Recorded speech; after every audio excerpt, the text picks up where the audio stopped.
So throughout all of our academic careers, I can guarantee there's been at least one time where you're sitting in a lecture, teacher's sitting there, just information, stats, data, just most boring thing you could possibly imagine.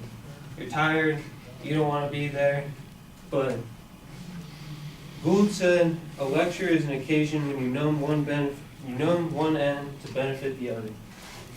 I agree with what Gould said, because in a lecture, or just in general, whenever anyone's trying to teach you anything, or let me rewind. I interpreted the quote as, when someone's trying to teach you something, you should sit there and listen and not be talking. Numbing one end being shutting up, and then benefiting the other, listening and learning. I found that in high school, I would be bored out of my mind all of the time, and it's high school, I didn't take it seriously. So I would lean over, talk to my friend, maybe doze off, take a nap. But my wrestling coach told me, we had a discussion about my grades. I wasn't failing or anything, but he knew that I could do better, and I knew I could do better too. He told me that if I was to actually sit there and work and listen and take notes instead of talking and napping, that maybe I can improve my grades. And sorry, listening to that advice since my senior year, and last year was my first year here at Fullerton College, and into this semester, my grades have gone from B's and C's, maybe a D or two, up to mostly A's, B or two, maybe a C. I think that a lot of people could benefit from learning and just not trying to get through the time as much as just making the time count. And thank you. Or blending the time.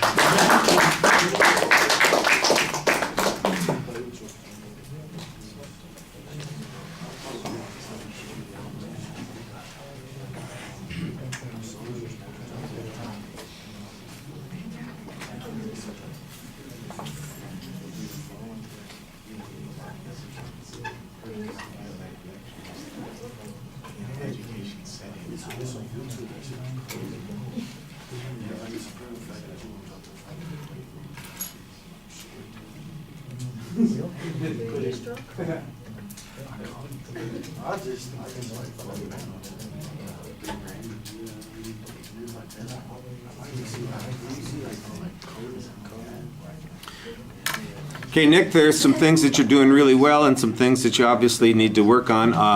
I think that the organizational stuff is problematic. You've got a good idea to start with. You've got a great story with good detail in it, and that's what you've got, is that one story. Other than that, you don't have anything else. You haven't put together some content to go along with that. So you need to work on figuring out some other ways to talk about things. That's why I always suggest that organizational structure. If you get it, so let me talk about a personal example. Let me talk about an example where it's true at an international level. Let me give you an example that it's true in a relationship. Give us some context. If you can think of other categories, ultimately you'll think of examples that'll fit in those categories. You got to kind of force yourself to think of the categories first. That'll help you. The one example that you had is great. You got good detail, it's personal, you get a chance to talk about it, and you're doing a good job.